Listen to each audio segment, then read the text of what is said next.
ایک مثال ہے، ایسی لاتعداد بے شمار مثالیں ہیں جو تاریخ کی کتابوں میں بھری پڑی ہیں۔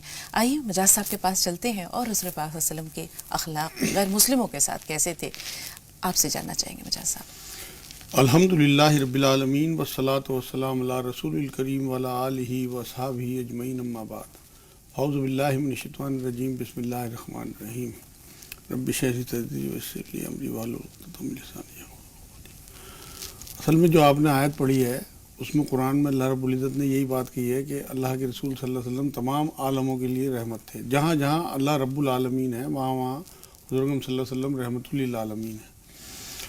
تو میں شروعات کرتا ہوں، سورہ ممتحنہ ہے قرآن میں، ایک 28ویں پارے میں شروع میں 60 نمبر سورت ہے، اس کی 8 نمبر آیت میں اللہ رب العزت نے یہ بات کہی ہے کہ جن لوگوں نے دین کے بارے میں تم سے لڑائی نہیں لڑی، جن غیر مسلموں نے، اور تمہیں جلا وطن نہیں کیا، ان کے ساتھ بھلا سلوک، احسان اور بھلے برتاؤ سے اللہ تمہیں نہیں روکتا۔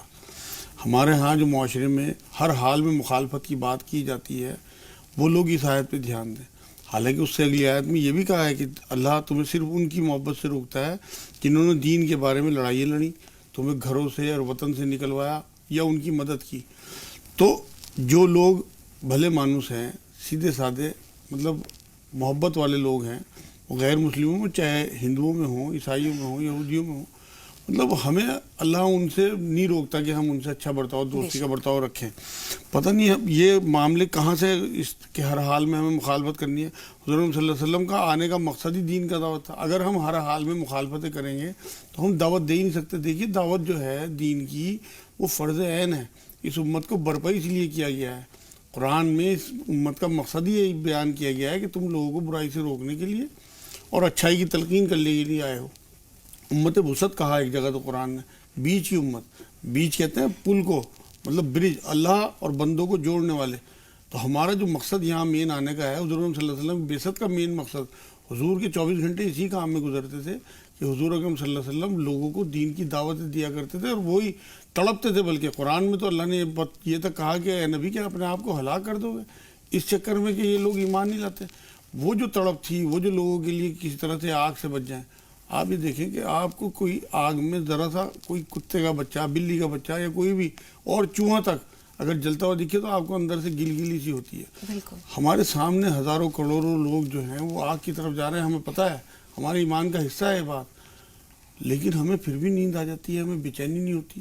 یہ ہمارے ایمان کی کیفیت کو نہ کے برابر کرتی ہے یہ بات۔ آپ یہ دیکھیں، اس کا مطلب ہمیں یقین ہی نہیں ہے اس دوزخ پہ جس طرف لوگ جا رہے ہیں۔ تو وہاں اس نیت سے کہ ہمارے بھائی ہیں، آپ دیکھیں نا، اللہ رب العزت نے سورہ حجرات کی 13 نمبر آیت میں کہا کہ میں نے تمہیں ایک ماں باپ سے پیدا کیا، اس کے بعد قبیلوں میں بانٹ دیا۔ آپ یہ دیکھیں تو یہ تمام لوگ جتنے بھی ہیں، وہ چاہے ایمان والے ہوں چاہے غیر ایمان والے ہوں، سب ہمارے بہن بھائی ہیں، اور ہم اپنے بہن بھائیوں کو آگ کی طرف کس طرح جانے دیں؟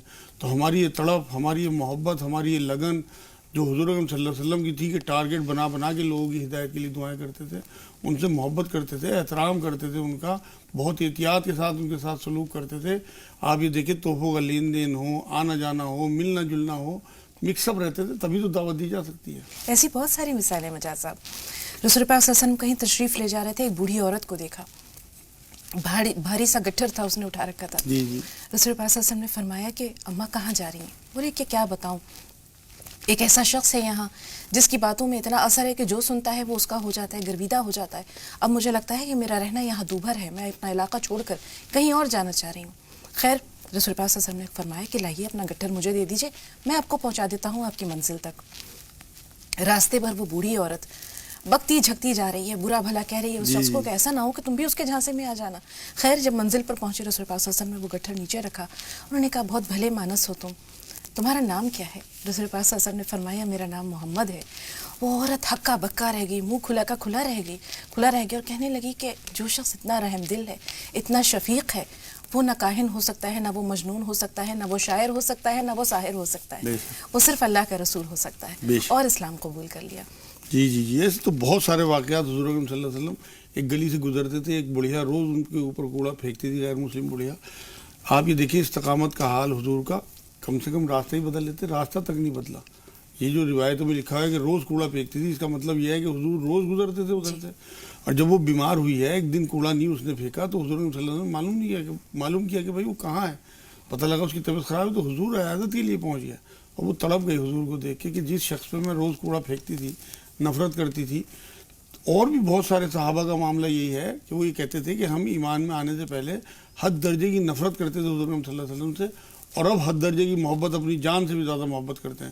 ایک یہودی لڑکی کا ایک روایتوں میں ذکر آتا ہے کہ وہ مسجد نبوی کے دروازے پہ کھڑے ہو کے حضور صلی اللہ علیہ وسلم کو بڑی محبت کی نظروں سے دیکھتا رہتا تھا. تو جب 2-3 دن وہ لگاتار نہیں آیا تو حضور صلی اللہ علیہ وسلم کو بے چینی ہوئی. حضور بھی اسے دیکھتے تھے کہ بھئی یہ مجھے دیکھنا آتا ہے روز. تو صحابہ کرام سے پتہ کیا کہ بھائی معلوم کرو کیا معاملہ ہے. تو اس کے گھر گئے تو پتہ لگا کہ وہ بیمار ہے. تو انہوں نے آگے حضور صلی اللہ علیہ وسلم کو آگاہ کیا کہ جو تو اس کی طبیعت خراب ہے. تو حضور صحابہ کے ساتھ پھر اس کی عیادت کے لیے گئے. جا کے دیکھا تو وہ نزا کی سی حالت میں تھا، مطلب آخری اس کے لمحات تھے. تو حضور اس کے پاس بیٹھ گئے اور پھر اس کے والد سے کہا کہ میں چاہتا ہوں کہ یہ بچہ جو ہے کلمہ پڑھ لے. تو اس کے والد نے پہلے تو سوچا، پھر بچے نے بھی اپنے والد کی طرف دیکھا. تو والد نے یہ کہا کہ جو یہ ابو قاسم صاحب کہتے ہیں آپ وہ کرو. تو حضور صلی اللہ علیہ وسلم نے اسے بچے کو کلمہ پڑھوایا. دیکھیے صرف حضور سے محبت کی وجہ سے انہیں دیکھتا تھا، اور حضور کو اس سے محبت ہو گئی تھی. روایتوں میں بات لکھی ہوئی ہے کہ حضور صلی اللہ علیہ وسلم نے اسے کلمہ پڑھوایا، فوراً اس کی ڈیتھ ہو گئی. اس کے بعد حضور نے اس کی جنازے کی نماز پڑھوائی. نماز پڑھ کے جب پلٹے ہیں حضور تو پنجوں کے بل چل رہے تھے. صحابہ کرام کو بڑا تعجب ہوا، اللہ حضور یہ کیا بات.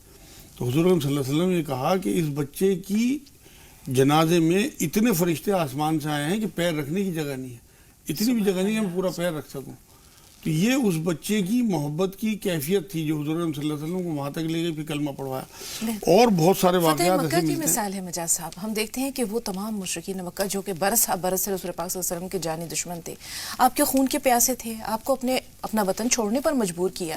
اور جب رسول پاک صلی اللہ علیہ وسلم ایک فاتح کی حیثیت سے اس شہر میں داخل ہوتے ہیں اور وہ سب ہاتھ باندھے کھڑے ہیں کہ دیکھیں کیا فیصلہ صادر ہوتا ہے. اور رسول پاک صلی اللہ علیہ وسلم نے پوچھا کہ بتاؤ آج میں تمہارے ساتھ کیا معاملہ کروں. ایک شخص نے جواب دیا کہ آپ کریم ہیں اور کریم کے بیٹے ہیں. تو رسول پاک صلی اللہ علیہ وسلم نے فرمایا وہی جواب دیتا ہوں جو یوسف علیہ السلام نے اپنے بھائیوں سے کہا تھا، لا تثریب علیکم اليوم. حالانکہ اس ٹائم صحابہ اکرام کا حال یہ تھا کہ وہ یہ گھستے ہوئے مکے میں یہ بات کہہ رہے تھے کہ آج فتح کا دن ہے، آج بدلے کا دن ہے. حضور نے انہیں خاموش کیا کہ نہیں، آج رحمت کا دن ہے، آج معافی کا دن ہے.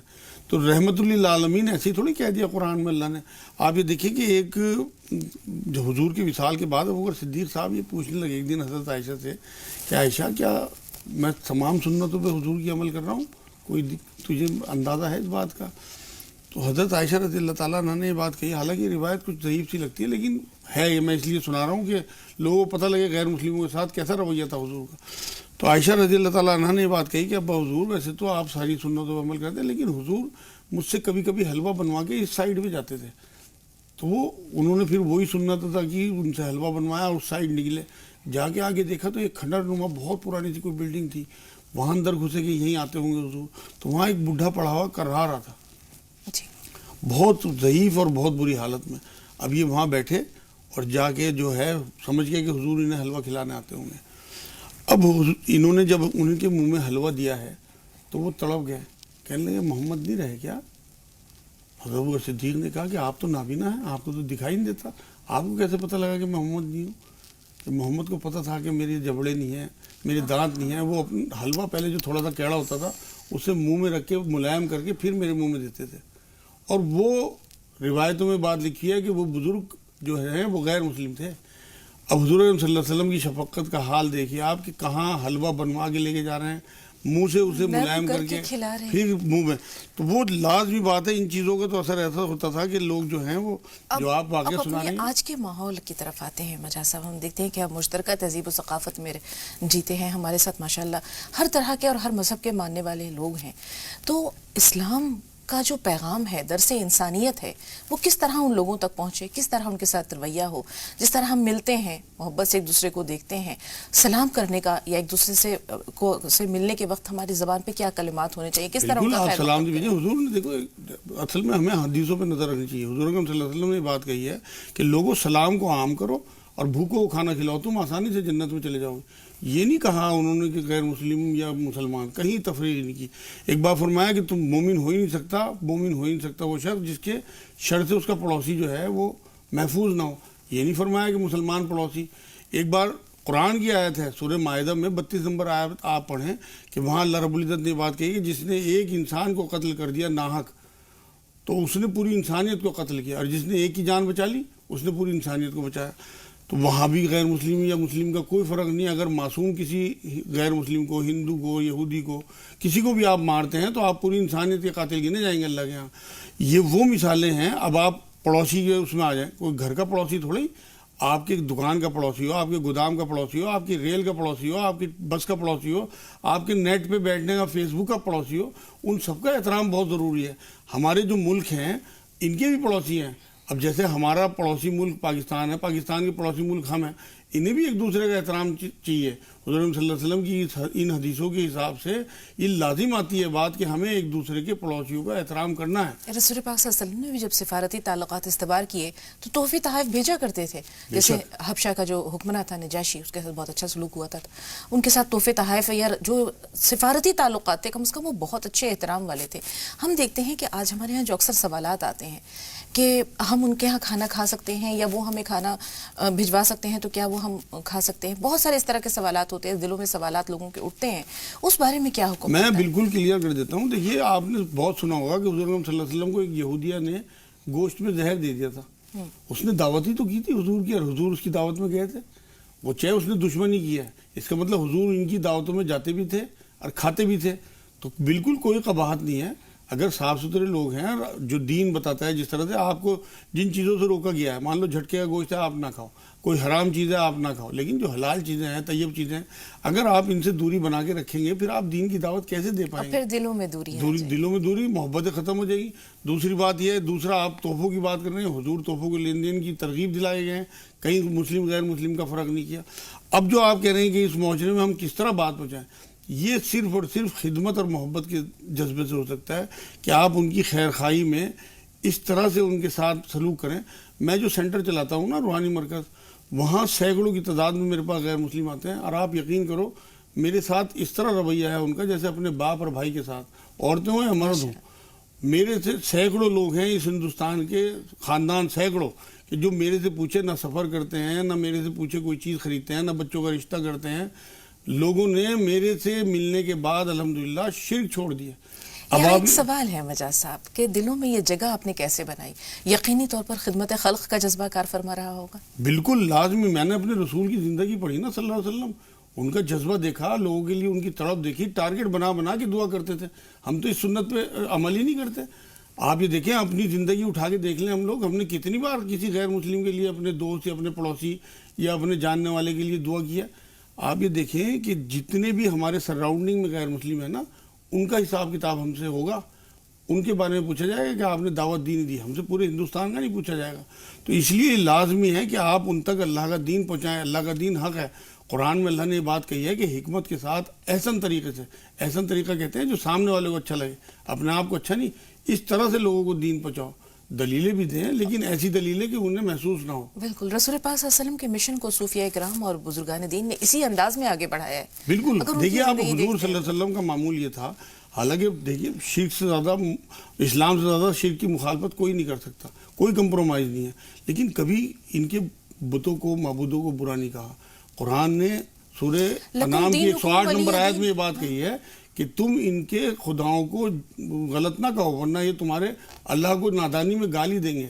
آپ یہ دیکھیں کتنی احتیاط کی ہے حضور صلی اللہ علیہ وسلم نے، کبھی کسی اپنے دشمن کی بھی برائی نہیں کی، کبھی کسی سے ذاتی بدلہ نہیں لیا۔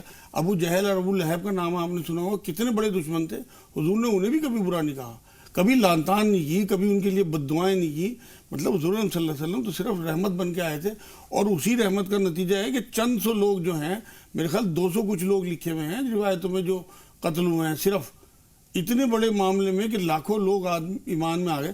یہ آپ معین الدین چشتی صاحب کا نام سنتے ہوں گے، انہوں نے خدمت ہی کی ہے لوگوں کی، ایک دن میں 1 لاکھ آدمی ان کے ہاتھ پہ ایمان میں آیا ہے، اور وہ صرف اور صرف خدمت اور محبت کا جذبہ، اپنا کوئی مطلب کسی قسم کی کوئی خود غرضی نہ ہو، یہ نہ ہو کہ ہماری تعداد بڑھ جائے، صرف ان کے لیے خیر خواہی کہ کسی طرح سے آگ سے بچ جائیں، ہمارے بہن بھائی ہیں۔ مطلب وہ جو جذبہ آپ کا ہوگا وہ ان کے دلوں تک پہنچے، دل کی بات دل تک پہنچتی ہے۔ اگر آپ ڈرامے باز ہیں تو آپ کی بات نہیں پہنچے گی، کچھ دن پہنچے گی پھر ختم ہو جائے گی۔ آپ یقین کریں میرے مرکز میں آپ لوگ آگے دیکھیں کبھی بھی، میں چاہتا ہوں کہ ایسے مرکز کھلیں, لوگ وہاں سے امپریشن لیں اور اس طرح کے مرکز جگہ جگہ کھولیں, لوگوں کی خدمت کریں, محبت کریں. ایسا ہو نہیں سکتا کہ ان کے لیے اثر نہ ہو ان کے. بالکل بالکل مجاز صاحب, اور واقعی شاعر نے کیا خوب کہا ہے کہ یہی ہے عبادت, یہی دین و ایمان کہ کام آئے دنیا میں انسان کے انسان. تو انسانیت کی جو پہلی منزل ہے اس کی معراج جو ہے وہ اللہ کی محبت کے ساتھ بندوں کی محبت ہے, اور پھر یہی محبت آگے بڑھتی ہے اور لوگ حلقہ بغوش اسلام ہوتے ہیں, یا کم از کم دین حق کی صداقت اور حقانیت کو پہچاننے یا سمجھنے کے لائق ہوتے ہیں. سنت بھی یہی ہے سنت بھی میڈم. آپ یہ دیکھیں آخری خطبے میں حضور اکرم صلی اللہ علیہ وسلم نے ایک جملہ کہا ہے کہ جو یہاں موجود ہیں لوگ وہ غیر موجود لوگوں تک پہنچا دیں. غیر موجود کون تھے؟ غیر مسلم. ان لوگوں تک بات پہنچانا ہمارے اوپر فرض ہے. میں تو لوگوں سے کہتا ہوں کہ بھائی اگر تمہاری صلاحیت نہیں ہے بولنے کی, بات کرنے کی, تمہیں ڈر لگتا ہے بات کرتے ہوئے, تو کم سے کم ان کی زبان میں قرآن تو انہیں دے دو. الحمدللہ میں ہزاروں کی تعداد میں لوگوں کو قرآن دے چکا. چومتے ہیں, پہلی بار میں قرآن دیتا ہوں اور چوم کے اسے لیتے ہیں. حضور صلی اللہ علیہ وسلم نے جتنے بھی خط لکھے ہیں سب میں بسم اللہ شریف سے شروع کیا, اور تمام اس میں قرآن کی آیتیں بھی لکھتے تھے. تو اس لیے یہ بات بھی ثابت ہو گئی کہ